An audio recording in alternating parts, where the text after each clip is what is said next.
We're live. I pledge allegiance to the flag of the United States of America and to the republic for which it stands, one nation, under God, indivisible, with liberty and justice for all. Please be seated. Thank you, sir. Thank you. Where's our Tennessee flag? I'm not really gonna. Where's our Tennessee flag? Where? Our Tennessee flag. What the hell are they doing back there?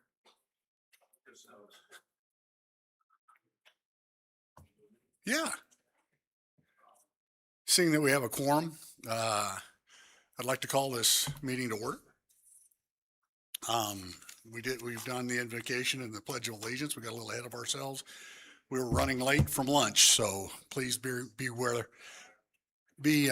that, and we'll work to it. Has everybody had a chance to review the meeting minutes from the October meeting, or the July meeting? Is there a motion to approve? I so move, Mr. President. Is there a second? Second. On the question? Call for the vote. All in favor of approving the minutes, say aye. I show the vote is 5-0. Opening remarks. What an interesting opportunity that is. There's been some updates, guys, and I want to keep you updated as best I can.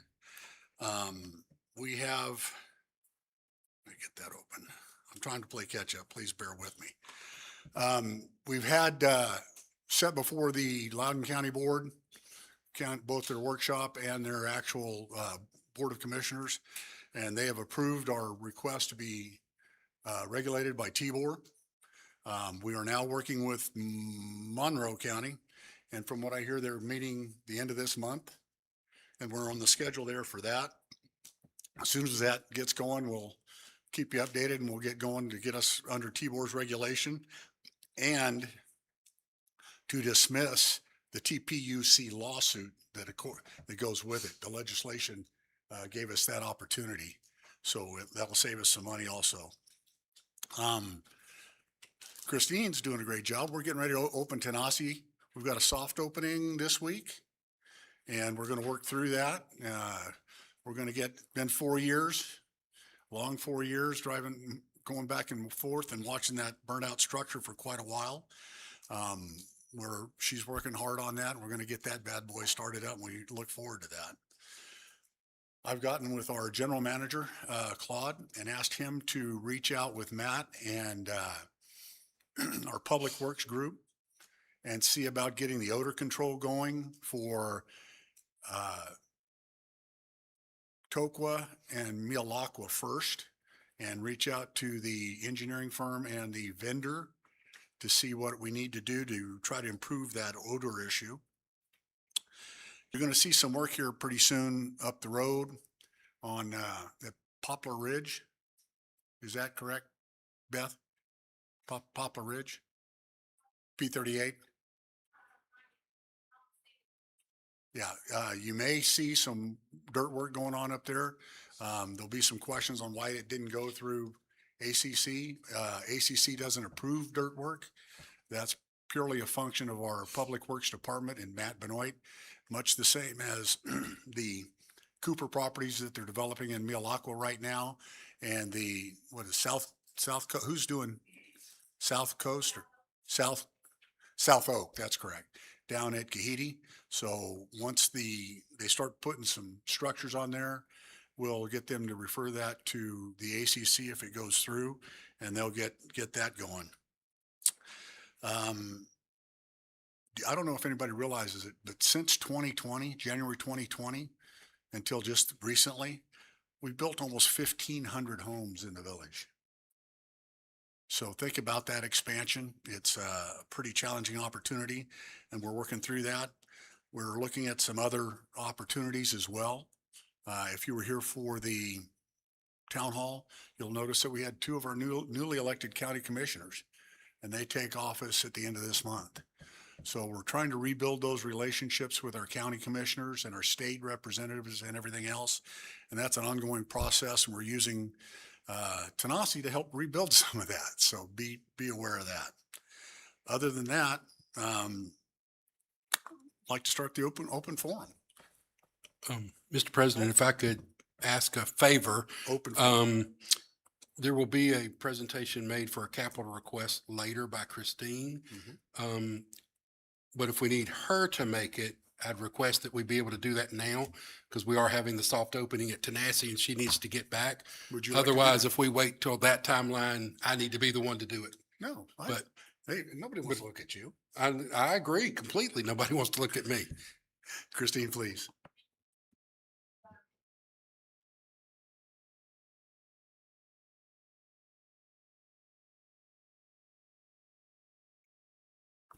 I just want to say that Claude touched my presentation after me so that I did not put the G like that. That was not me. It's a fund-in request. For the record, I only touched the very last page. I don't believe you. That was not. That's how they spell it in Alabama. Yeah, it's a fun. It's a. Okay. So yeah, you definitely touched this. No, it's okay. As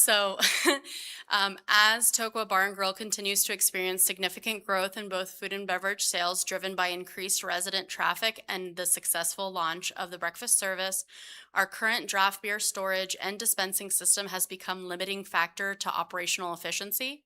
The proposal recommends relocating keg storage into a dedicated refrigerated walk-in cooler area, installing a glycol or a draft line system, a draft beer system, and constructing a new outdoor walk-in freezer for frozen product storage. Together, these improvements will increase storage capacity, improve beer quality, reduce product waste, protect a significant flooring investment that we just put in, and support continued growth for years to come.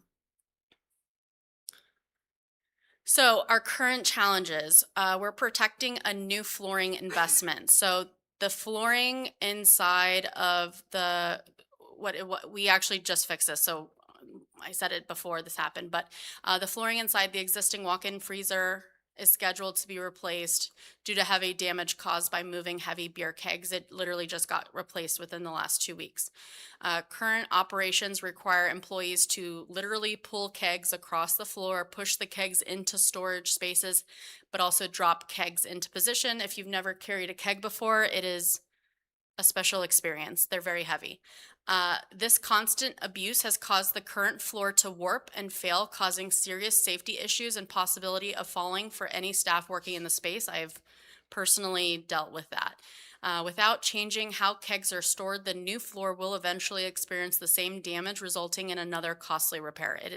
That's what it's from. We also have limited cold storage capacity. Restaurant volume has increased substantially due to breakfast service, just increased resident usage, higher beverage sales, and seasonal demand. As sales continue to increase, we require more inventory on hand to avoid running out of product while still maintaining tight inventory controls. Unfortunately, our current refrigerated space is occupied by both frozen food and beer kegs and regular refrigerated items, limiting our ability to properly stock either. So on the left-hand side of that picture, like they're stuffed in. This looks like normal, and that's very full. So all the kegs that are on the left-hand side of that picture, those are all basically taking up 2 levels of space that we could be using for other food items. Also, the existing draft beer system is not great. The current system has been assembled over time rather than designed as one complete system. You're actually looking at a hole in between the back of the bar into the front of the bar that is essentially pulling the draft lines through. So as a result, we get inconsistent beer pressure, excessive foaming, beer waste, temperature fluctuations, which to me is the most egregious part of all of this, poor quality after slower periods, and increased labor troubleshooting draft lines. We literally have to pour out at least a full pint of beer before we can actually go ahead and actually properly use it because it's all foam. These issues create unnecessary waste while providing a product that does not meet the level of quality that our residents expect or deserve. So here's my proposed solution to this. So step one would be to construct a new walk-in freezer. I have already gotten it quoted. This freezer would house all frozen food inventory while making better use of the secured outdoor storage area that is not currently being optimized properly. So right now they just kind of have some like weird storage thing happening. I want to clear that all out and put in a walk-in freezer. So the top is what it's currently looking like. Bottom is what I would like it to look like. Number two is convert the existing freezer into a keg cooler. So if you walk into the walk-in cooler, you need to walk through the walk-in cooler to get to the walk-in freezer. I would convert that into the keg cooler. So the benefits include we're not dragging kegs across the new flooring. Yes, we will only have to put it in the actual refrigerator, but we will not need to take them in and out as needed. Currently, every time a keg line kicks or is done with, which happens roughly every day to every 2, worst case 3 days, you're changing out one of these very heavy kegs. We're dragging them across the floor. I mean, think about if, a girl carrying the keg all the way to the area and sticking it in. We will receive increased keg and cooler capacity. We'll have easier organization, better inventory management, and reduced employee strain. Step 3 would be to actually install a 12-line glycol draft beer system. A glycol system continuously circulates chilled glycol around insulated beer lines. So think of this as like a coolant, maintaining beer at the proper serving temperature from the keg all the way to the faucet. So some of the benefits are you're getting consistent beer temperature, you get proper carbonation, reduced foam, less product waste, faster pours, better guest experience, longer equipment life, reduced maintenance. It's kind of like all of Tenacity was built with a 12-line glycol draft beer system as well, and we have had no issues since we've started. So what is a glycol draft line system? A glycol system Hold on continuously... for just a second. Go ahead. How much beer have you been drinking at Tenacity? Because I it's don't- not even open yet. That's not a question you should be asking me. I'm just kidding. Okay. We have to test it, okay? No. So what is a glycol draft line system? It continuously circulates chilled glycol around the insulated beer lines, maintaining beer at the proper serving temperature from the keg to the faucet. So in the top picture, you'll see the kegs are now connected to a beer tap line, which happens with every type of kegerator or glycol system. That system is then piped out wherever it needs to go using a trunk. So that large snake that kind of goes all the way to the draft pouring area has the glycol, which keeps it as cold as you'd like it. So the bottom left-hand picture is actually the picture of the glycol. It's like blue is cold, red is warmer, and it keeps circulating back and forth like a little train. All the draft line systems around it are kept cold that entire time with insulation. So what would it take? I already had Public Works review the plans and they see no concerning issues. We'd also have 3 different site visits by the company that would do it. It's a well-known company that basically does all of the draft line systems, including the one for Tenacity. Some electrical work would need to be done in order to have power ran to the outdoor walk-in freezer and to the system for the glycol. The installation of the glycol and the draft system would happen over a 2-day period. During this time, there is no need to close the restaurant. All would happen before we open or not in view of guests. So what are the other benefits? We get more dry storage that is currently at capacity. We suffer from a storage problem at Tokwa, so this actually gives us a lot of benefits. Beer and wine would be stored cold instead of currently it is stored warm when we are not putting it into our coolers. Keeping the shelf life longer and product is in better storage requirements. Cleaner look in line with Teleco Village values. Beer waste would go down, which supports sales growth. Additional refrigerated storage allows us to increase inventory levels the way that we need to, avoid stock outages, and better support seasonal demand. Ultimately, it will protect the capital investment that is the new floors scheduled to be installed the last week of July, which has already happened. So what are some other benefits? Strategic pricing advantage. One of the greatest long-term benefits of this investment is the ability to offer the most competitive draft beer pricing possible while protecting profitability. So by improving the entire draft beer system, Tokwa Bar and Grill will be able to reduce beer waste caused by excessive foaming and inconsistent pressure, increase the yield from every keg by serving more sellable pints, maintain proper serving temperatures, ensuring consistent quality from the first pour to the last, increase cold storage capacity, allowing for more efficient inventory purchases and reducing the likelihood of stock outages, better position the restaurant to negotiate volume purchasing opportunities with distributors as sales continue to grow. Together, these efficiencies lower the true cost of every pint sold.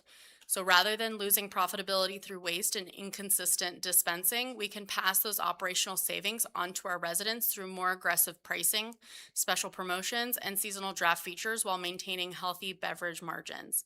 This investment not only improves operations today, it creates a sustainable competitive advantage that allows Tokwa to remain one of the best values for draft beer in the Tellico Village community. So what would the end result look like? So I took a picture on the left. This is literally what our current system looks like. It would look like the right-hand side. So we'd be able to remove a lot of the kind of clutter that's there. All of that bottom silver storage area right there currently has kegs in it. We would no longer need to have the kegs in there, and that's where I would store all the additional canned and bottled beer, wine, things like that, seltzers, so that we are literally always pulling from cold product to give to our guests. So the funding request, I got quotes from people that I have worked with for many years, as well as trusted vendors that we have worked with. It comes out to $42,283. 51% of it comes from the walk-in cooler. I actually received a better quote, so it's actually a little bit less than this now. But it's a full walk-in freezer that we will be able to use to put any frozen items in. 30% comes from the glycol system. I actually got a $7,000 less than expected quote, talking and negotiating with the team that I worked with. There's also about a $3,500 electrical installation request. I'm sorry, $4,000. And there's a $3,500 contingency allowance just in case. This is if anything happens, we have that money to make sure that that happens. Oh, sorry. We received a better quote than expected. After asking for the best deals, we received the glycol unit for $7,000 less than expected and industry standard. So is there a motion? Is that it? Yeah, Mr. President, I moved we Sir? approve the funding request for the new beer storage system in the amount of $42,283. I'll second. That came as a surprise. Judy, don't we have to define where these funds come from? Okay. Obviously, I sent the wrong presentation to Karen because the only thing I updated was the last page and put the motion in there. So I obviously sent her the wrong No, one. that means That's that on I'm me. the one that messed up the G. So you're okay. You're in the clear now. Yep. I got one question, maybe the most burning question for all of us. Does this mean Tokyo will also benefit by no longer having to store frozen beer mugs for Larry Godwin? That was my next question. It actually allows. How do we get from chilled to frozen glasses? I'm all about the frozen glasses, so I'll definitely work on that as well. We actually talked about that. This frees up space for us to be able to do that. Yeah, because the chiller that we're currently using for the glassware is not where I want it to be. The one we have at Tenacity is the right one, so I want to get You that. know, I actually knew that. And if I you- knew you didn't like that. I was just wondering now what's. I want it to be frozen, and I get little fingerprints on And it. if you want to work with Timeless Teleco, I'm sure there's a number by which we can name that chiller for you. We'll put a plaque on it. Yeah, I do have a question. Yes, sir. My concern is the outdoor freezer. Mhm. How are you going to secure that? So it does have a lock on the actual door handle itself that we can use to secure it. It is behind a enclosed fencing area, but it also has freezer. So normally, a lock. So most people will do it that they'll have it on like a key or something, a ring, that anyone who needs to use the freezer, they'll go in and they'll use it. In all honesty, if we're doing things the right way, we're only having to access the freezer tops 1 to 2 times a day. So it's not a frequent in and out kind of thing. It's as needed before the shift starts so that they're all prepared. And it's not a Let padlock. me take that a little further. You going to put a camera on it? We could. Don't we I have a think camera there's a out camera there? back there Yeah. now. That's an outdoor source of someone in a few minutes hitting 2 locks and Well, ripping yes. off everything you got in there. So it's a little more than that. There is a camera on it now. And because it's designed as an outdoor freezer, The lock is not a padlock. It's a lock in the It's door. It's within the built door. in, Mhm. much like your home would have a lock built into the door, not a padlock. And it Still can get in it. I get that, but it's not just hammer a padlock and you're done. It And- would take more than that. It is a commercial rated for outdoor freezer. So it is rated to be outdoor to have all of the security features as well. Sounds good. What's, if this is approved and you call them, what's the time frame to do it? So you would have to go in steps because you need the freezer to free up everything else. So they told me from the time of signing, it would take approximately 2 weeks from the time that I signed to the time that I was able to go from a custom size to a generic size, which saved me a little bit of money. And they're able to ship within 2 weeks. I got, oh, I'm sorry. Go ahead. I just have one question. I forgot it. Never mind. All right. It had something to do with the outside freezer. Never mind. You can go second. Are you going to need temporary freezer No, sir.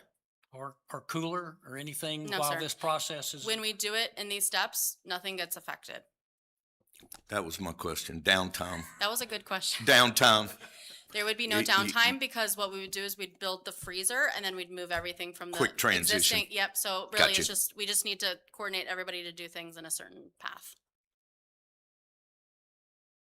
Motion's been made to fund her to 40. I Joel's got up. some questions. Okay, so thanks, Christine. Good presentation. So the internal rate of return was not put on there, and the project life is only 10 years. Am I reading that right?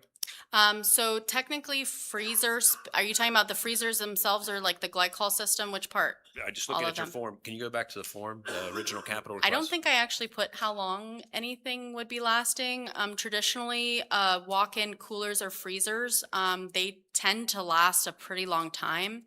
Can you go to Usually, the form, Karen, please. Sorry, Christine. You had it up. I thought we had it up before, so it's on the. No, you got a different version. oh, Yes, you obviously said her wrong. I mean, the dollar amount's right. Right. The project's right. Yes, no, I just made the wrong presentation. Oh, okay. So there's no internal rate of return on here. so in terms of return of investment, Yeah, I mean, there's beer savings. There's possible increased sales. There's, the floor being damaged. What is the return on the investment to do all this? yeah. So some of this just has to do with improvement of the existing facility. Qualitative, not quantitative. I'd say both. Both are Okay. happening because we're getting quality of the beer that we're now receiving as guests, but we're also getting quantity in the fact that we will be able to bring in more product and not have any outages of product. So that's a big one. Having more space ultimately is what Tokwa needs. I mean, Mhm. you look and there's stuffed everywhere. So a lot of this is just natural improvement due to our increased sales that we're having. Okay. Like I said, the ROI is so important. I know that you can articulate a lot of the things, but sorry, we should be doing the math and showing this is what the payback is for making these upgrades. That really helps us in our job to not ask you tough questions like this or put you under the spotlight. Hmm. We need to do more of this stuff up front to make sure financially that when you're coming for any request, especially when it's unbudgeted, right? We really need to have our ducks in a row and saying, this is to do this. Here's my qualitative benefits and here's my quantitative benefits. And the IRR is obviously the quantitative. And there's some things you can do with qualitative to also make that, return on investment. But we need to do that. I mean, when this stuff comes up to us, we're looking at millions and millions of dollars in expenses. It's hard to be able to get in the weeds, seeing this for the first time and be able to say, I bless this based on seeing this for the first time. We need help with giving us more fact-based data so we can make our decisions without being so challenged intuitively. So my next question is, what space savings initiatives did you do? Did you add any new shelving? Did you contact any, could we have optimized our existing cooling systems better than what they are today? There is literally no room. We are doing things technically not in the favorability of the health department at this point. Fair enough. So I'll move on to the next one.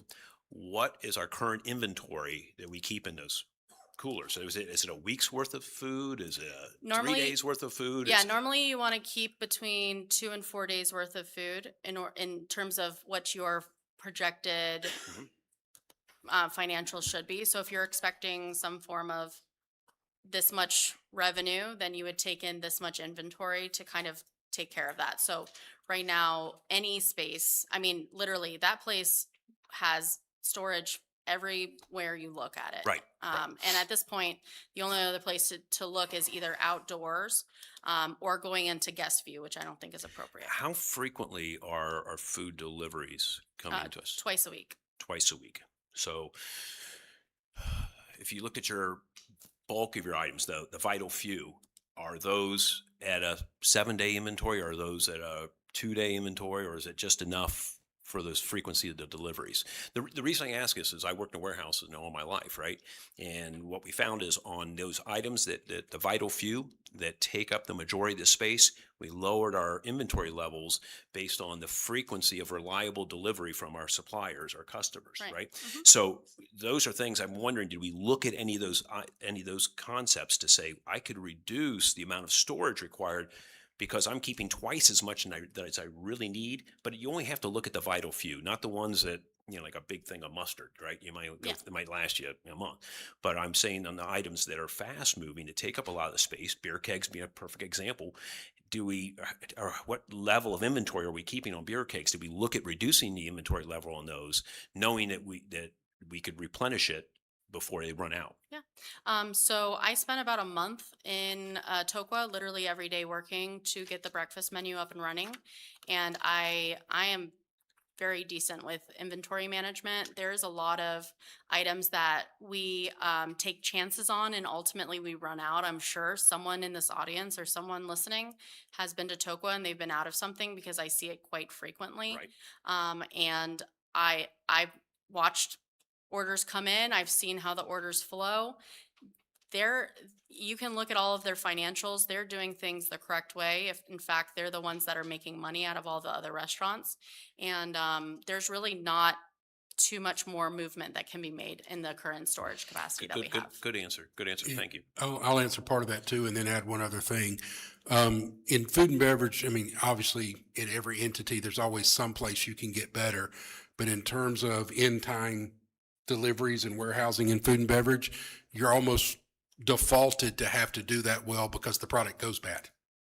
You just, Spoilage. even if you're bad at it, you're Right. pretty good at it. Right. The other thing I didn't mention, because being still a little new here, don't know how this might matter, but in case it does, previously approved capital projects, and I mean like fully approved, go execute them. In food and beverage at Tokwa for this year, we had 20,000 approved for, I'm not sure exactly the full details, but upgrading beer in some way at the Tokwa Pavilion. It's been done. The actual fee came in at 4,500, didn't meet capital requirements, so it was just expensed. So none of that 20 was spent in a capital way. And then the flooring was the same thing. It was 20,000 approved to do as a capital expense, and it ended up only being 6,700. Okay. Just, I don't know if that matters that we didn't spend those or not, but in case it does, so that you know Okay, that. so I'm going to have another question. That maybe that's part of the answer. So, what is a cubic feet of refrigerated and freezer storage now, and what will be after if we approve this? Do we know how much are we or how much are we increasing? So I am moving it to a 6-foot wide by 12-foot wide by 6 feet deep walk-in freezer that we will be, which right now it is literally stuffed bottom to top, not in a way that it should be set up. How about just how much more space or storage are we adding by doing this? You'd be getting double We're doubling our total storage. of the freezer space from Freezer the existing only. freezer to the new freezer. And then all of the kegs that are currently sitting into the walk-in now will be moved into the existing freezer. We're doubling the size of the freezer.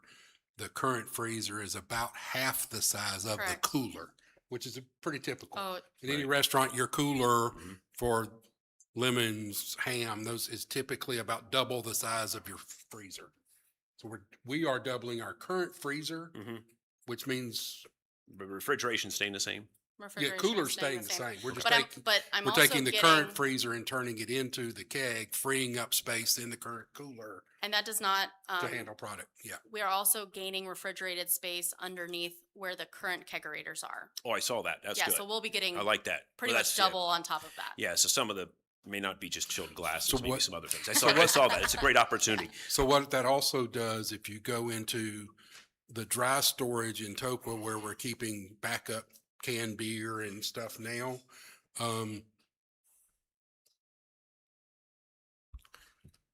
you're supposed to be storing things 3 feet away from any electrical boxes. Mhm. We'll be able to do that. Okay, good, good.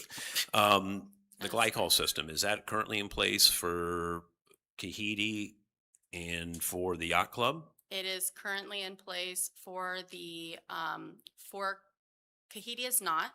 They're traditional kegerator, but they don't go through enough sales that it probably warrants a glycol system. Yacht Club. You know, I don't know.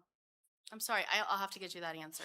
The reason I'm asking, and it really applies to the other two countermeasures as well, Mhm. are we sufficient in our, do we look at all three or do we just look at Tokwa? I mean, are you going to be coming back in a month or two and saying, I want to do this for my other guys? No, Or Tokwa is considered our casual eatery within Tellico Village. It's also considered more beer drinking than any of the other restaurants.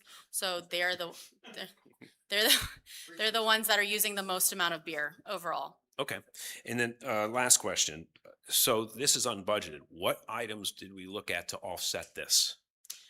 I mean, the biggest thing for me that I did was I looked at our actual, we are now making money for the most part inside of Tokwa. Tokwa has opportunity for more investment, for more revenue Mhm. that we are currently not able to extend because we just don't have the space to do it. When I look at everything else, if you look at any of the financials, we're all in line with everything. There's nothing sticking out. I've combed through everything. So there's nothing that I'm seeing that's saying, oh, I can essentially make up that money here and there. There are just improvements that these restaurants they have needed for a long time. And this is just me kind of catching us up. Thank Which you. it may not be the answer that you want, but I'll always be transparent about that. What I was saying is like a lot of times that when you have to come in with something on budget, it's like, look, I'm going to offset that because I've, like what Claude was saying about staying away from electrical, right? Maybe there's something there. Okay. That maybe isn't the best example, but say, look, I've looked at and found out that I have a 20% waste or spoilage because of this. This is going to reduce that spoilage, or I found savings in another area that can help Understood. offset that. I'm sorry, as a business, I know a lot of people maybe say it's kind of hard to understand. We're a Yep. community, but it is a business. We're spending, we're almost $50 million a year in revenue. Mhm. So we need to be looking at this thing like a business and saying, whenever we see these kind of opportunities, which I think are extremely valid, we should also be, the challenge is that where's that money come from? It's just like, if I got $20 in my pocket and I want to go buy something that I know that I want to purchase two things, maybe it's over $20. I have to figure out, is there any way I can not avoid doing that expense, or can I do it, save it somewhere else and pay for it? I know these are tough for you to hear, but this is the way we need to start thinking more objectively about these things, like the internal rate of review and things of that nature. We need to do that homework. We need to come in with those numbers, both qualitative and quantitative. Okay. Thank you. That's it for me. Christine, question. Yes, sir. Does Tenassi have the correct system for Yes, sir. cooling beer? Yes, sir. Weren't you listening? They've been testing it. No, sir, I was not, but I was expecting an answer from you. The chair will entertain you. Please identify yourself and state your neighborhood and what you do for the POA. Tom McPhee, Tellico Village, part of all Tellico Village. So the rate of return is What- interesting. What committee do you sit on, Tom? Kahiti. I thought you sat on, Okay, so I'm not speaking as a committee member. but you have researched this. So yes, the data is very much available. So the rate of return is an interesting question, Joel. The, the TOQA has increased sales over last year by 150,000 year to date, 7 months in. A lot of that is increased beer sales and breakfast, offering breakfast, which causes increased inventory. So I would suggest you look at gross margin versus asking for return on sales, because revenue minus gross margin and expenses is where this goes. Interesting question on rate of return, but I don't think you're going to get it on just beer sales. I think you're going to get it on offering the breakfast and increased sales and a better experience for all the villagers. Good point. I think if the form maybe is a little archaic that we were using for this. I didn't invent it. I'm just trying to work within it. And right now IRR is what they use. So if finance, Guys, if you we're wanna- not going to be open for public comment right now. Yeah. We'll get around to that in just a minute. Yeah, I made a mistake. if we were, we can look at doing something, different with the form, Judy. If this form is not fulfilling the needs, it's like to Tom's point, IRR may not be the right thing to look at. Maybe we should leave room for different justification. I'm all for that. I mean, I've said it before, Tom, but it's just the form it is, and I'm just working with what I got. So I got in the toolbox. There's always the opportunity to attach, everybody provides like a cover memo so explanations are beyond a tiny little blank on a form anyway. Guys, so- there's a motion on the floor. Let's stay Sorry. between those K-rails, please. Hearing no other action, chair calls for the vote. All in favor? I show the vote is 5-0. Thank you. Go get my beer cold. Thank you for your time. I appreciate it. What-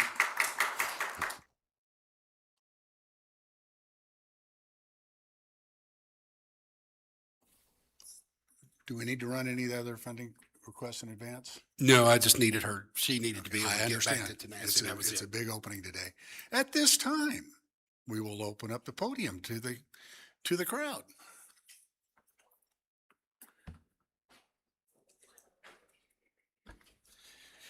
Gary Bush, live in Tokwa.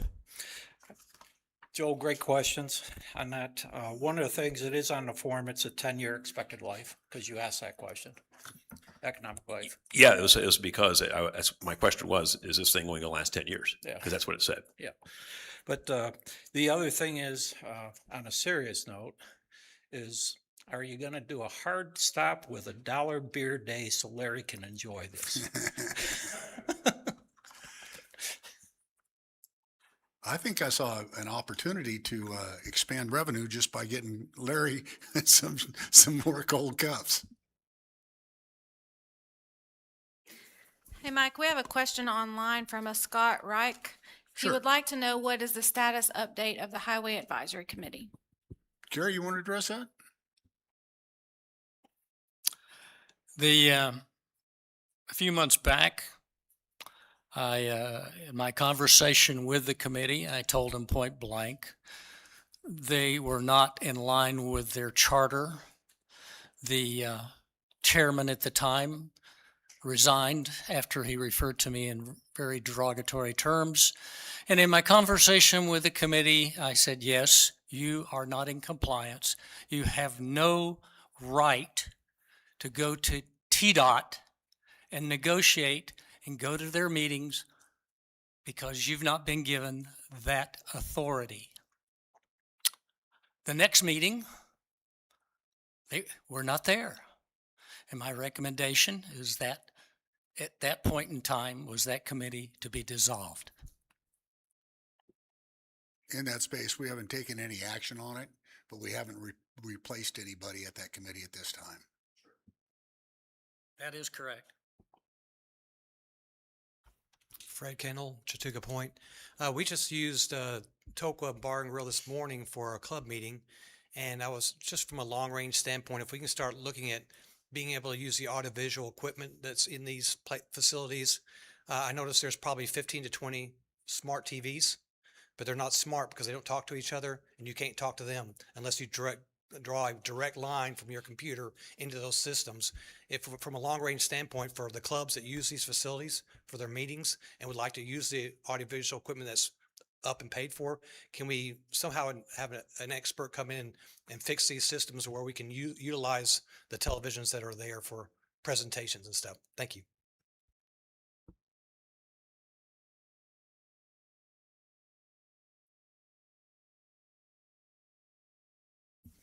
Claude, could we get Mr. Alphont to look into Yep, that? I'm making myself a note right now to do that.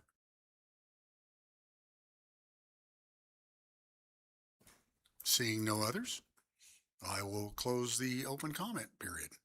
We're going to move on to the balanced scorecard.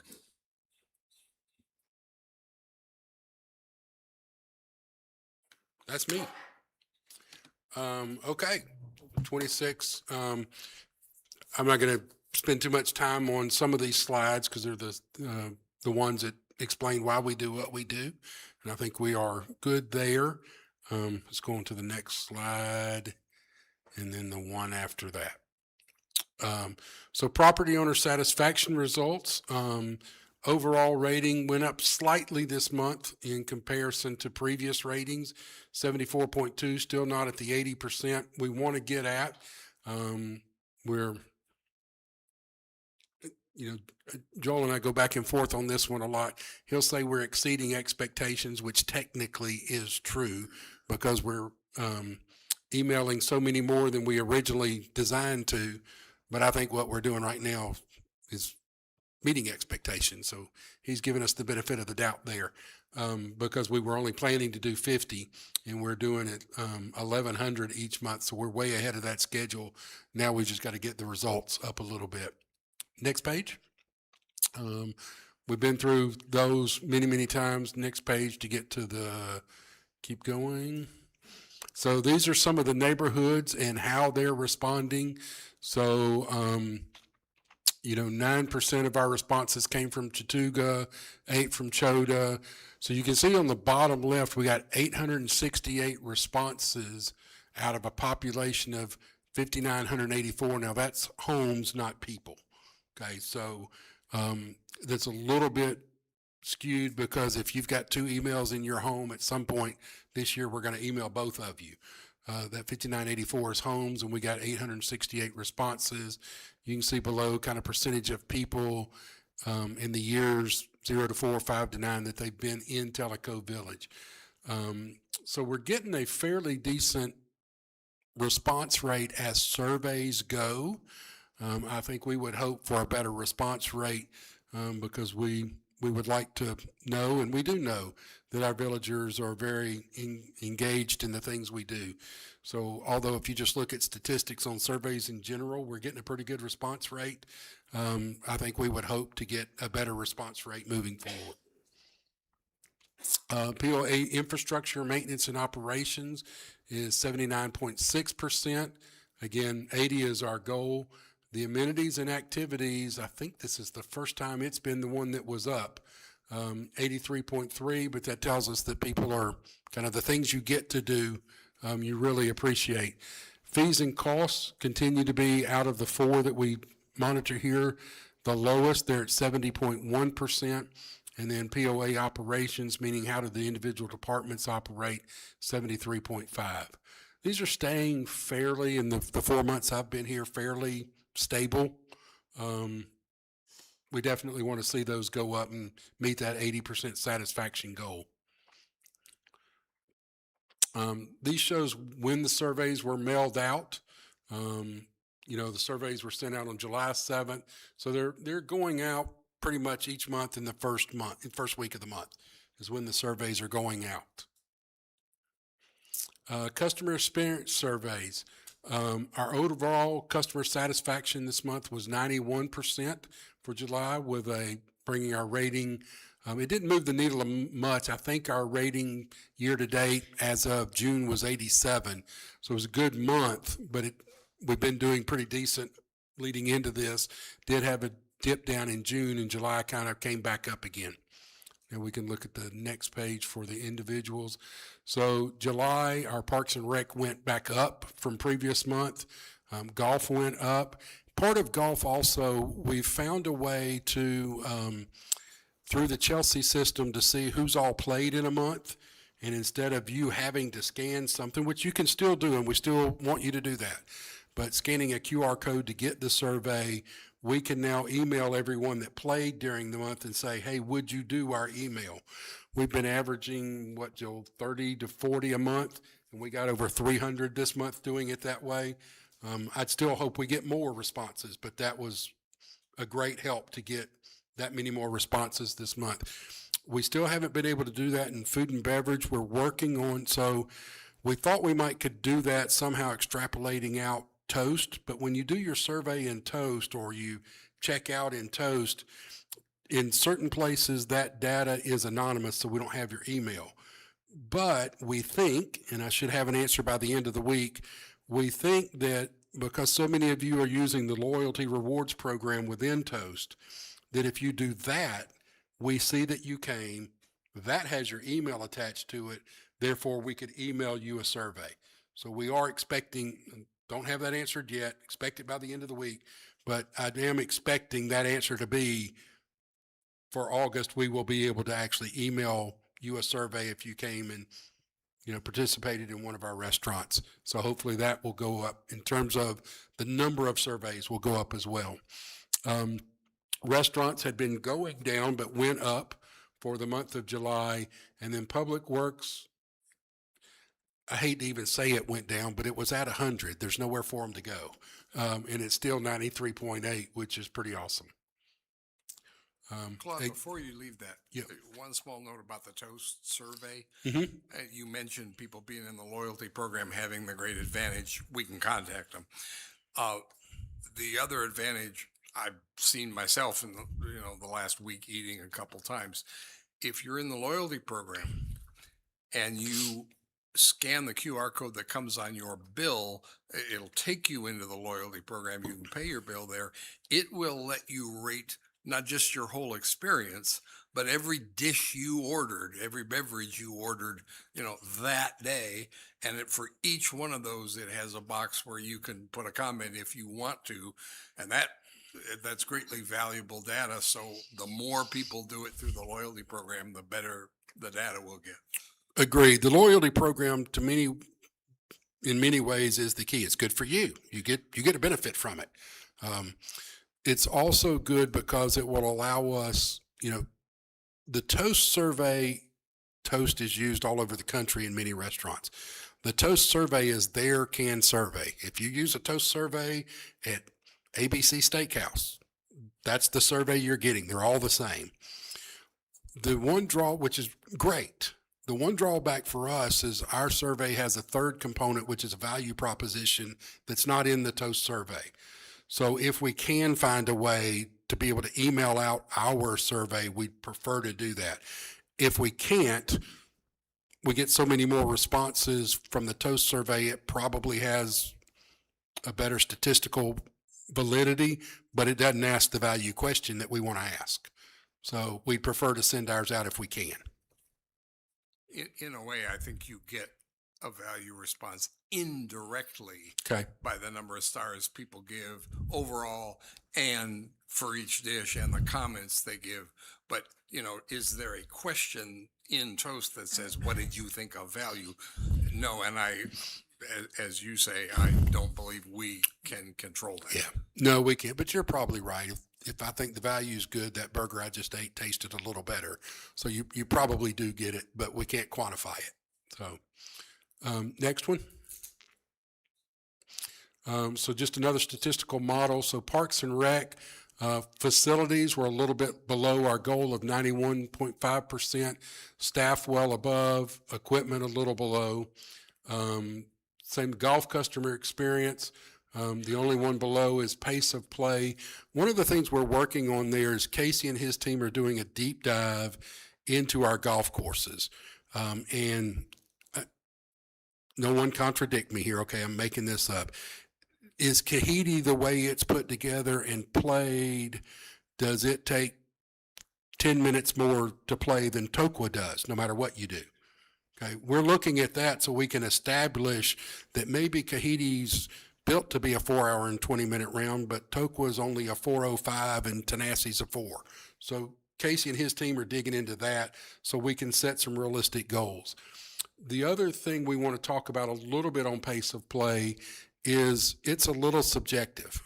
If you ask me, was I happy with pace of play and it took more than 3 hours, I'm going to be pretty unhappy because that's how I play.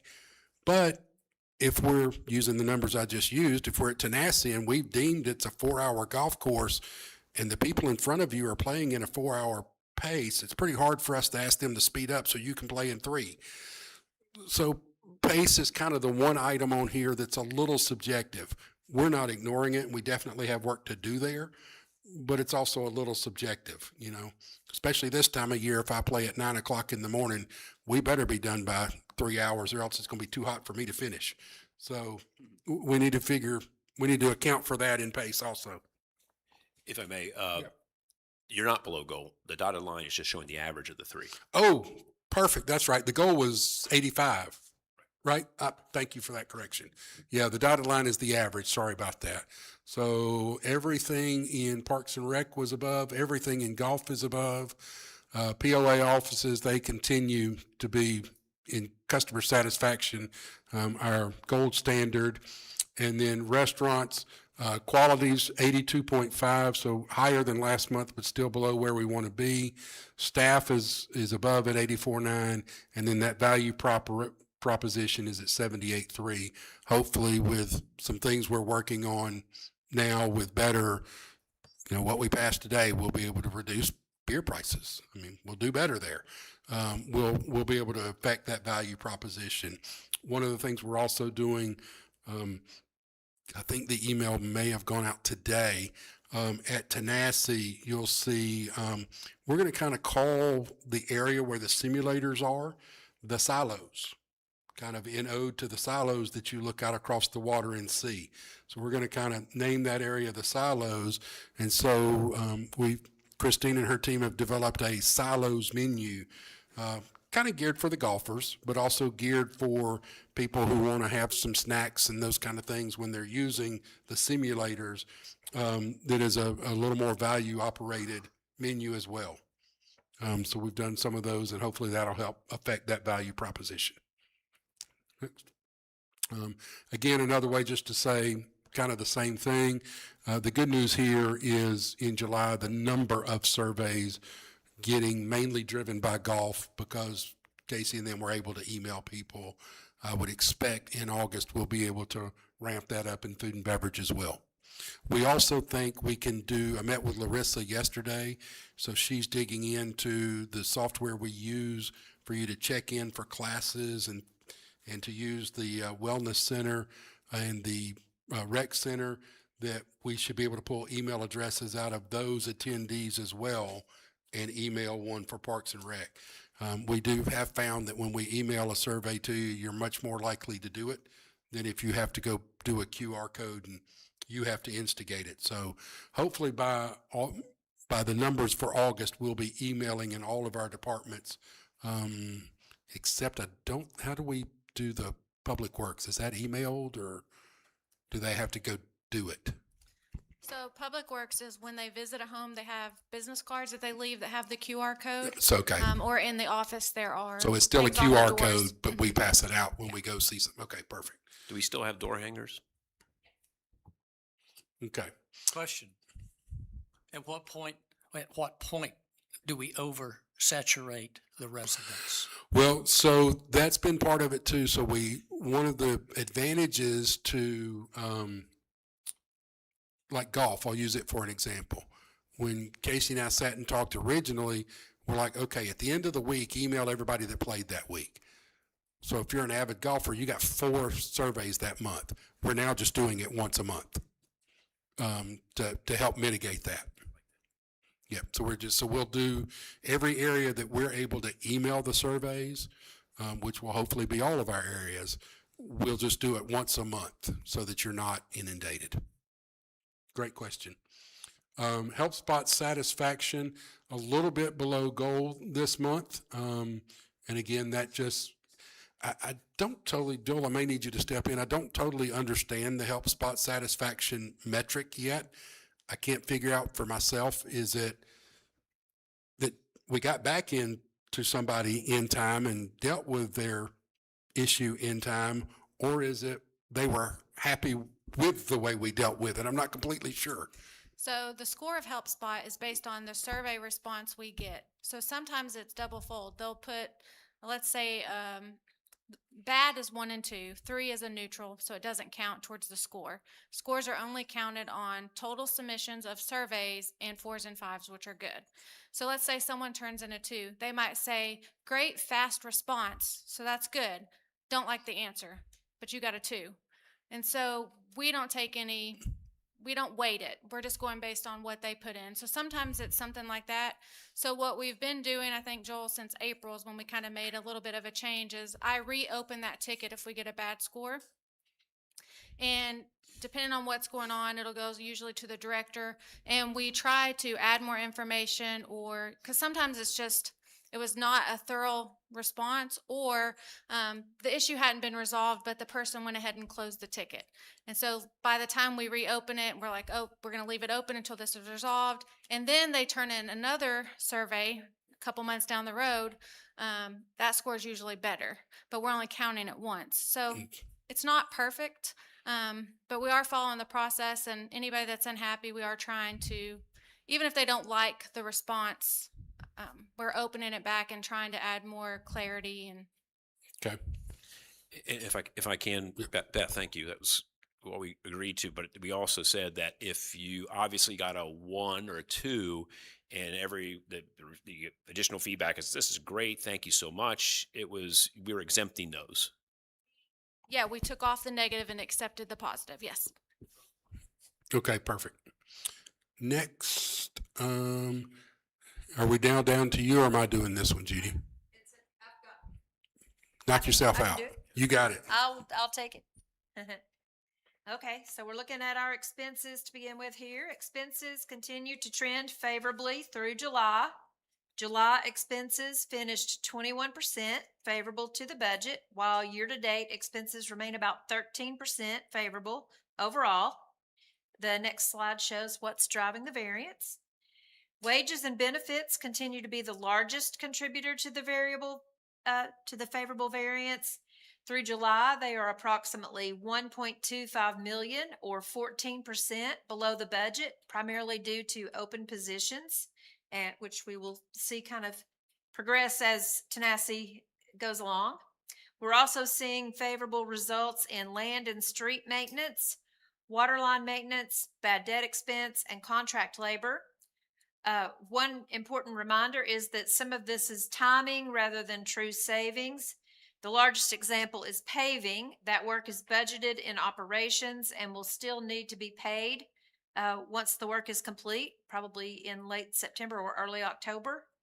Legal fees, common property maintenance, and board expenses are running above the budget and offset a portion of that favorable variance.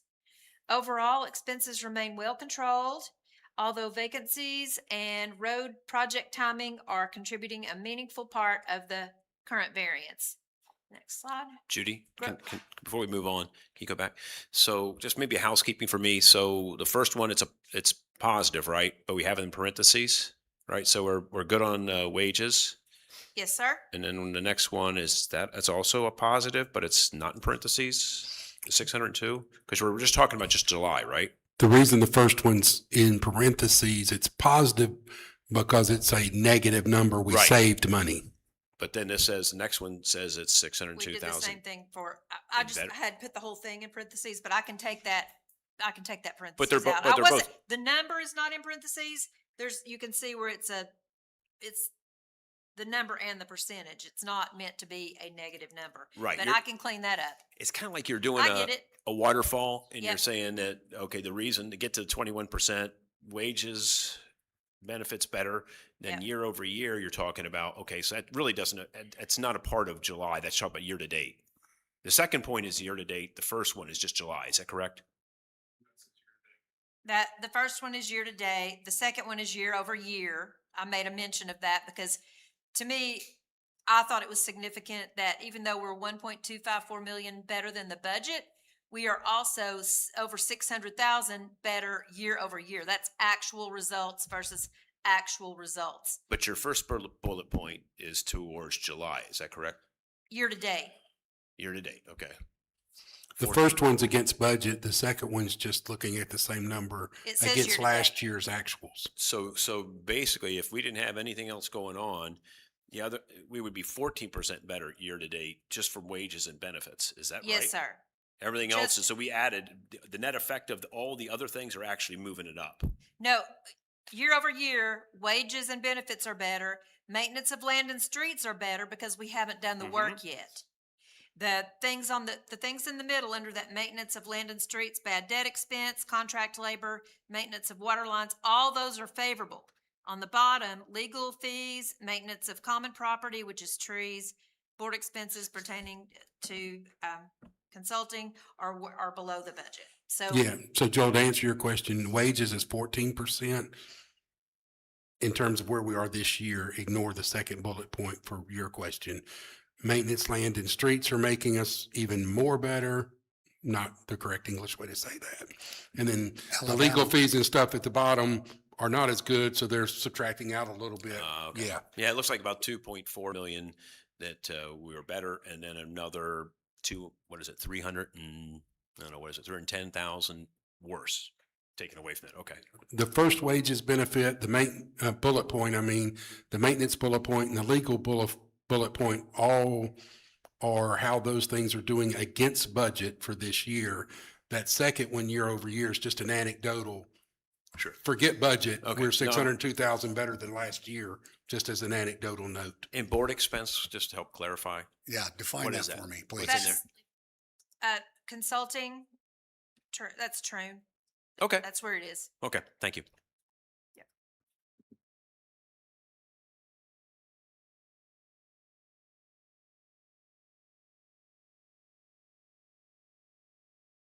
Microphone, Judy? Oh, I'm sorry. I didn't have the microphone on. Okay. Gross profit was slightly below the budget for July, but the year-to-date results remain favorable. Are we on? Oh, which were we on? I'm sorry, I lost my place. Are we on? It is gross profit, wasn't it? Let's go. Okay, well, the first one was revenue and subsidy over the overview, the one before that. We've lost our place now.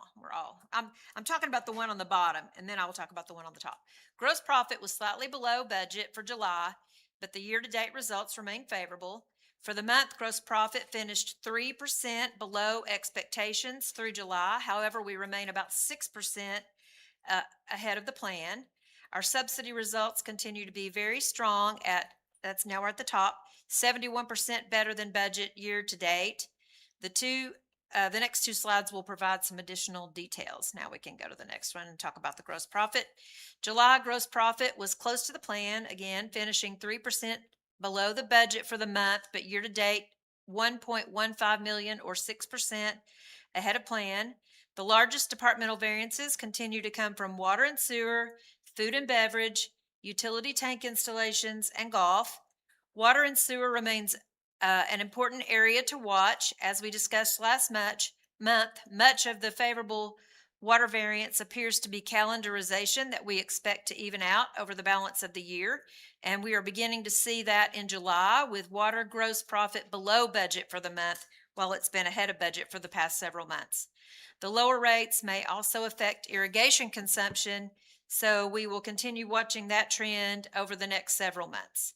Compared with last year, gross profit is down 11% for July and 3% year to date. Most of the difference is coming from our water and sewer following this year's rate reductions. Now, next slide. Our subsidy results continue to be very positive. Through July, the combined subsidy for golf, recreation, food and beverage, and marketing is 71% better than budget and 63% better than the same point last year. Golf, recreation, and food and beverage are all contributing to that improvement. Let's go on to the next slide. Let's see, where are we now? I want to make sure where we are. Judy, Reserve contributions? Can I ask one question? Sure. Just clarification for me, and it may sound silly to most. When you say worse expectation, are we just saying we projected a number and we're just below expectations, and then Yes. the other one we're above? Yes. We're above expectations. Yes. Okay, we're not worse. We're just below, which I Well, guess is the it same depends on thing, whether but you're talking below about- what we expected. Yeah. If Okay. we're talking about profit, I'm saying in July, we did not hit our target. We were less than our We target didn't meet for it. revenue. I got it. Okay. With expenses, that's a good thing. With revenue, that's not as good of a thing. Okay, so are we on our reserve contributions now? Okay, these favorable operating results flow directly into the funds available for reserves, all that we've just talked about. July finished 155% better than the budget, and year-to-date results are 133% better. So the next slide shows where these dollars and major items that are driving the variance are coming from. Through July, funds available for reserves totaled approximately $7.18 million, compared with a budget of $3.09 million. That puts us a little over $4 million ahead of the plan.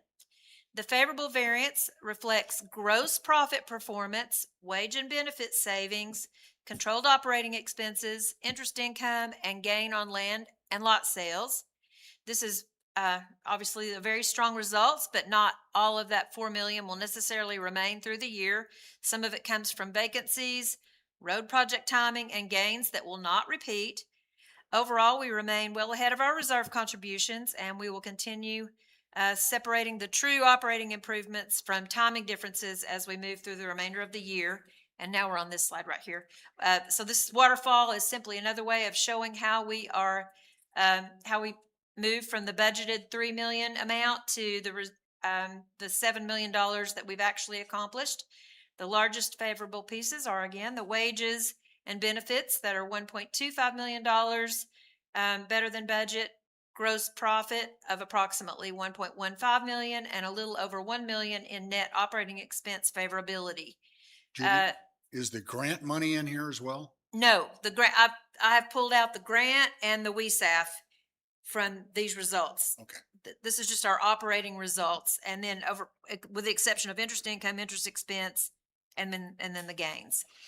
Judy, just for my clarification, so I know the grant reimbursement's not in here, but are the expenses that will be reimbursed in here, or are they just not in there at all? No, because they're capital. Perfect. That's this is income statement results. So again, not all of these variances will remain. Again, I would keep an eye on those paving expenses, which in fact will repeat with another variance again next month, because it was budgeted 1/3 each in June, July, and August. And that expense is not likely to incur. The work will probably occur in September, and we'll probably get the invoice in October. So that variance will grow by another $500,000 or $600,000 next month, and then it'll go away entirely once we pay the bill or receive the bill, book the bill. That's all there is. Any more questions? Okay, process efficiency improvements. Thanks to some good work with the health insurance plan and the credit card reduction. So that's both HR and IT. We met this goal early on, but we're continuing to seek and find other efficiencies.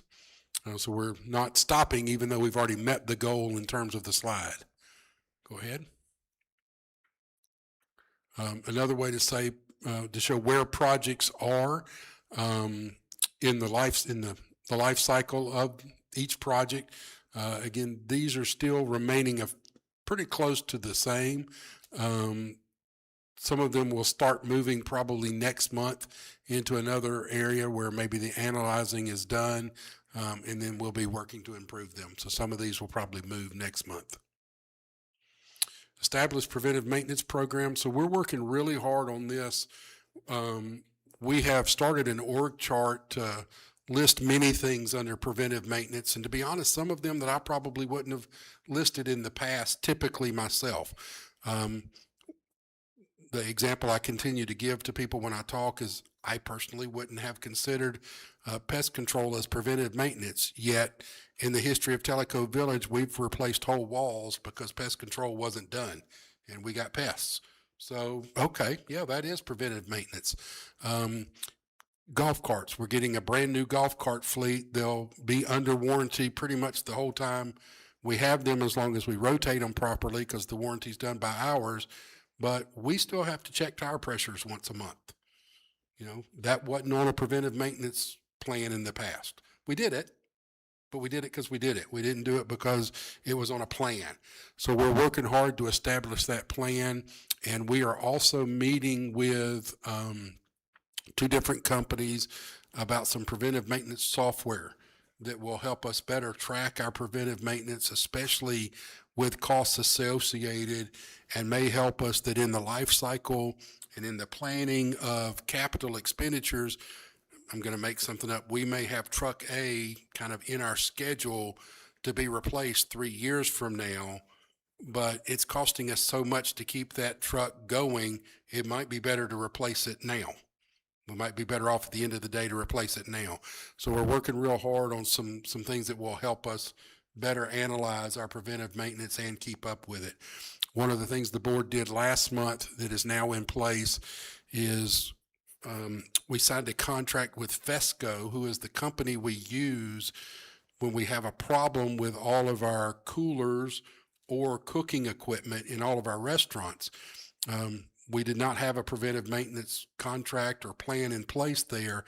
So Tenaci's obviously not open yet, but through through July, we had spent $31,000 on repairs in that area that had we had the preventive maintenance contract, we would have only spent $24,000 on the preventive maintenance contract.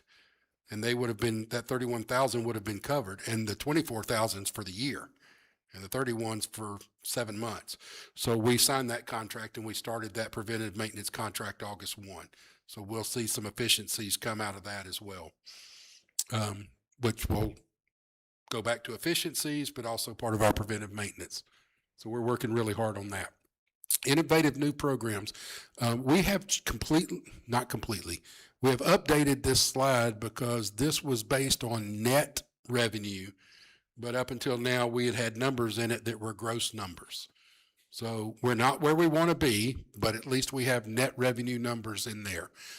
Go to the next slide.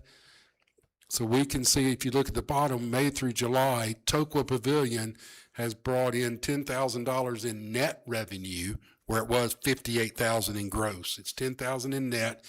The Tokwa Beverage Cart running has been $3,200 in net revenue. The grand opening sales for clothing at Tenaci when the golf shop opened was $315, and the Tenaci simulators have already brought in $4,100 of net revenue. So that's what makes up the $18,000 that you saw on the other page. So we've got a lot of work to do here to accomplish our goal, but at least we're tracking it as net revenue now instead of gross revenue. Safety continues to be a strong point. We have 0 lost time injuries, everybody together, knock on wood. We're doing really, really well there. And that's a tribute to our leaders and our staff, that they're doing all the right things to be preventive in preventing safety problems. I know, I see Wells back there. I know that he just went through, I think last month, one of his safety topics was with his team, and some of you might laugh at this topic, but how to properly get on and off of mowing equipment. You're like, who doesn't know how to do that? I've seen some pretty bad accidents in my career because people got on and off while it was running, while the blades were still engaged instead of having disengaged them. So they're doing a great job in that area. Employee engagement, again, this one just stays on here, but we'll be doing this survey again. The 6 months, I think, is 4 months away. I know we'll do it for next year. The plan is to do it in January and July. Number 12.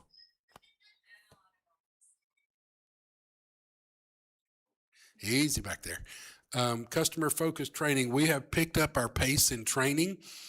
July included obviously a lot of food and beverage training because we're opening Tenacity and training that whole staff, but training in some other restaurants as well. Golf did a seminar on the PACE technology, and they did also training for all of the staff on the simulators because we had been having some people come in when maybe a golf pro wasn't there and somebody behind the counter didn't know how to help someone with the simulators. So they did a lot of training in those areas. I know golf course maintenance, golf agronomy did the equipment, like I said, and also lightning safety training and how to be good there. Help spot training for the ACC department, Public Works and Parks and Recreation about how to make sure we're responding to those and how to deal with those requests. So we're doing training everywhere, and training will be a big focus next year. So we're working on a plan now of training items that we'll have both across the board.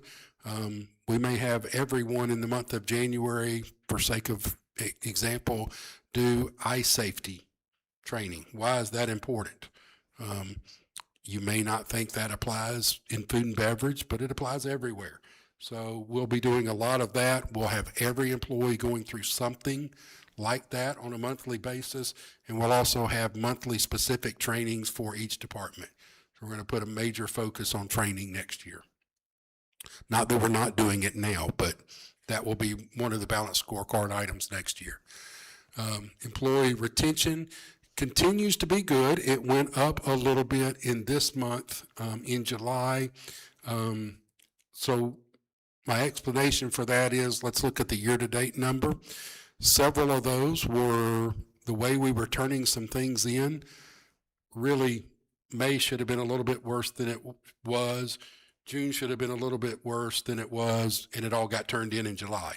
So a little bit of that was timing. So July was not where we wanted it to be. If we took out the ones that were turned in July that should have been turned in April, May, June, it would still be a little worse than we wanted July to be, but the year-to-date is still very strong.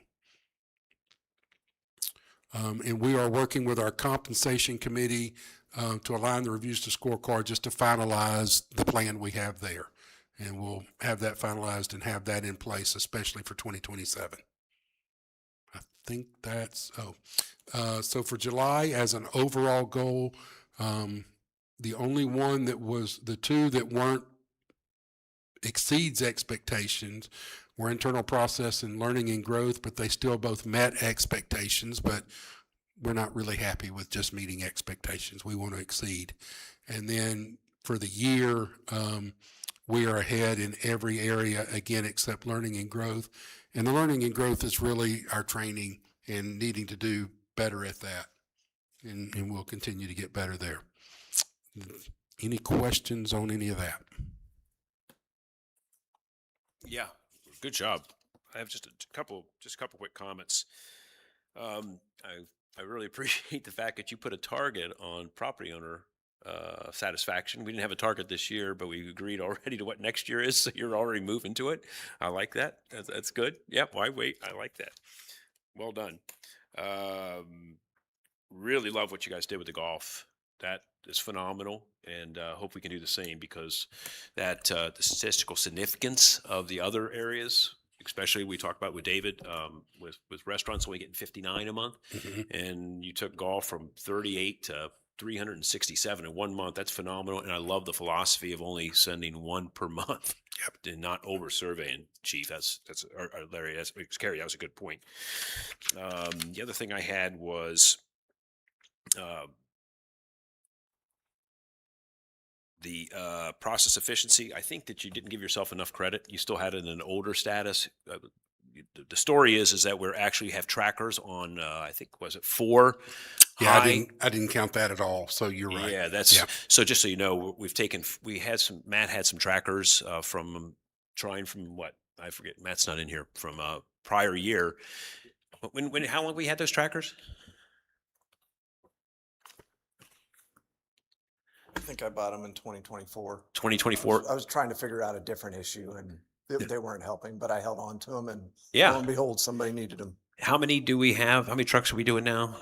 I think it's 4 at any given time, Mhm. but it's staged, so 2 drop off, 2 different ones get it, and I couldn't honestly tell you exactly who's got them right now. Oh, no, that's not the point. No, we're just the fact that we kind of left it in that kind of like older status, but in reality, we are now moved from, I forget which 5 statuses. We're in a much closer status because we're actually evaluating these very closely right now.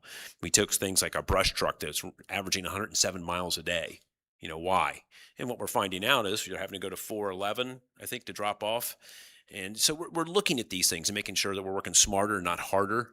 So there's a lot going on there that we didn't talk about. And the only last thing I think I had for a scorecard, taking notes here, sorry about that. The teams folder, it had the 2027 scorecard that I'd sent out that we're going to develop for next year. It didn't have July's scorecard in there, Karen, so I wasn't able to look at this before. If you look into teams, it has next year's scorecard in there unless I'm missing something. So we may have put the wrong one in there. So I'm just saying that for the future, make sure we have the month in there so everybody can look at it ahead of time and, you know, as much as they can. Okay? Thank you. Good job. Good stuff. That's probably on me. I didn't give it to her till last night. No, the 27th. The one that we sent as a draft for next year is the one that's on Teams right now for this month's Ooh. meeting. Yeah, if Yeah, you look at it it, you're shouldn't looking be out at there at all. next year's scorecard. That I don't we're believe already that on. needs to be a board discussion at this time. You guys That's can fine. take that No, offline. just Cool.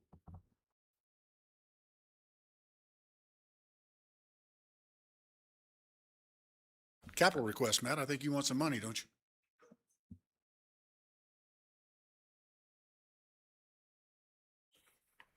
Okay, so I'm going to run through this pretty quick. Oh, thank you. You're the best. I'm going to run through this pretty quick. I'm here because we have a budgeted item that came in 10% more than what was budgeted. Otherwise, it's a fairly insignificant amount in the world of air conditioning units. But Room C at the Chota Rec Center is located just adjacent to Room B. It's one of the 3 classrooms that we have. It's about 470 square feet. It also, in addition to Room C, heats and cools the front restrooms and part of the lobby and the hallway. The condenser units the condenser units outside next to the pool house and air handler inside units are going right back where the existing were. So it's a 3-ton split system, model year 2011. We sent out a request for bids for 4 contractors: Interstate, East Tennessee, HVAC, Plumbing Incorporated, Action Heating and Cooling, and Smith Heating and Cooling. We got 2 bids back out of the 4. We budgeted $9,000 for this. The low bid came in at $11,798. And so I am here to request, as I said, because it's more than 10% over what was budgeted. And my recommended motion does not include coming from general reserves. Apologize for that. Is there a motion? Also move, Mr. President. I'll second. On the question? The recommended motion is for the replacement of the 3-ton HVAC unit for Room C at the Chota Rec Center with a low bid of $11,798 to Interstate Mechanical from general reserves. All in favor? Show the vote is 5-0.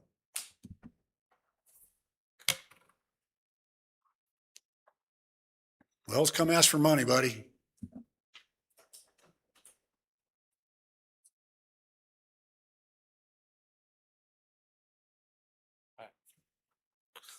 Back again. I took 1 month off, but I'm here for the last time this year, hopefully. You promised me that last month. No. Said I'd be back.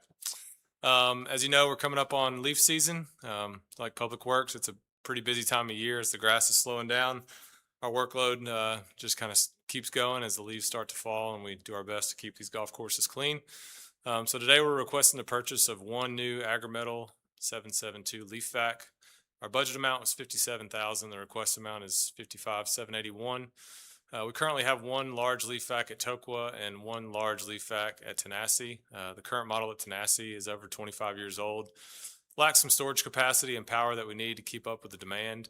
As more homes have been built, I heard Mike say earlier, there's been 1,500 homes built in the village since 2020. We love seeing new homes and getting new neighbors on the golf course, but as houses are built, we kind of lose our ability to get rid of leaves on the golf course, and we've got to pick up more. So it's our goal every day during the fall to provide a clean surface for our golfers. In order to do this, we got to send out multiple high-powered blowers and a couple vacuums to keep surfaces clean, which span over 100 acres. Tokwa has the highest leaf load, with Tenassi coming in second, and then obviously Kahiti doesn't have a whole lot. The purchase of this model would allow us to not only pick up leaves with this machine as it's pulled behind a tractor, but when we get some larger piles, whether it's through just the way we have to blow leaves out of certain areas, we can't really scatter them out, or we have had some instances where homeowners are blowing leaves onto the golf course. Yeah, we don't condone that. We're not really situated for that, but this machine does have a hose on it and would allow us to vacuum up some of these larger piles as well. Oh, I thought you were going to use the hose to blow them back. Well, I'd be lying if I said I hadn't thought about it, but purchasing the machine would allow Tenassi and Tokwa to have a backup machine if needed, or most of the time, this backup machine would probably go out as a second machine at Tokwa to keep up. During the months of October through January, it goes out typically 4 or 5 days a week, trying to keep everything clean. And then we would use this machine as well after windstorms. I know Tuesday night, what's today, Wednesday, Monday night, we had a pretty good windstorm at Tenassi, and we had the front nine was pretty much completely trashed. So we would use this machine in a large wind event like that. We did send out bid specs to Beard, Smith Turf, and Lads. Beard Equipment and Lads were the only ones that sent bids back. Smith Turf did not. I think part of that is they didn't really have a machine that would meet some of the requirements that I asked for, and we're kind of in between sales reps with Smith Turf right now, so their response time is pretty slow. But I have heard they hired a new guy that's starting in September. These are our bids. It turned out pretty small, but the Beard Equipment bid was slightly less than the Lads bid there. This is kind of a picture of the two. And I apologize, this is not correct. This is the Lads bid, not the Smith Turf bid. But this Redexum is more of a sweeper than it is. It doesn't have a hose attachment, whereas this one with Beard is a sweeper underneath, and then it has the ability to have a hose attachment on the side as well. It also has a larger hopper for increased storage. So that would be the one that we would prefer. This is our funding request that kind of explains everything that I just spoke about. These are our bids, and then this is kind of the last capital item we have for the year, coming in just a slightly under budget, and we did remove this from our plan for the year, just due to some conversations we've had with Casey and Claude and some other superintendents that have tried to do some greens expansions in-house. It's very difficult, very time-consuming, so we don't feel like the juice is worth the squeeze on that, so we're going to kind of hold off on that project. But with that 63 counted in, we're coming in 147 under, so take the 63 off, and we're, I don't know, around 80-ish under budget on the year for approved capital, and that does kind of round out our year for budgeted capital items. So my motion would be to purchase the Agri-Metal 772 vac at $55,781 from. That is not correct. Not capital reserves, general reserves. Sorry about that. Questions if you got any. Is there a motion? I don't know if I say this right, but I move that we go ahead and approve the request for, let me get the name up there again. Where is It's a Agri-Metal 772. at 55,000, was it 55,000? 55,781. 55,781.18. All right, I second that. On the question? Hearing none, all in favor? Thank you. I show the vote 5-0.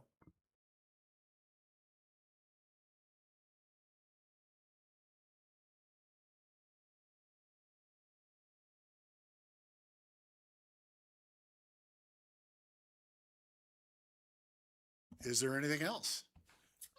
Just one note, Mr. Chairman, I got the email early because of being the liaison to food and beverage. Residents might want to check the telegram on Friday because new menu with a lot of value items for what's now going to be called the silo area at Tanasi. That's where the simulators are. You'll be able to come in, order from a kiosk. Waitress will bring out something to you. It's a lower price, more informal menu. And there's also going to be a menu for happy hour. I think people be happy to see the prices with that. And there will, my understanding, Claude, correct me if I'm wrong, there'll be happy hour at both Tokwa and Tanasi. Tanasi will have a late happy hour because it's going to stay open longer. So there'll be happy hour and then it's not happy hour and then there'll be happy hour again. So we're trying to drive up, the beverage portion of Be some food and happy meals in beverage there too, I'll revenue tell you that in right the now. village is 40% instead of 20, and we're trying to drive that up. I do not want to speak for Christine because I don't know her timetable. You may know Claude, but she did mention, on another note, keep your eye open on the teleflash or the telegram because I think she's doing something very similar if she hadn't already with Tokwa. So I'm just giving everybody a heads up on that. She's going to do both, like 2 happy hours, I think, but I don't know her timetable. Are you going to have to change your beer time? It can be early and it can be late from what I'm hearing. Hearing no others, is there a motion to adjourn? I'll make motion. Back, seconded by Mr. Brown. All in favor? Ladies and gentlemen, this is a world record. Meeting's adjourned.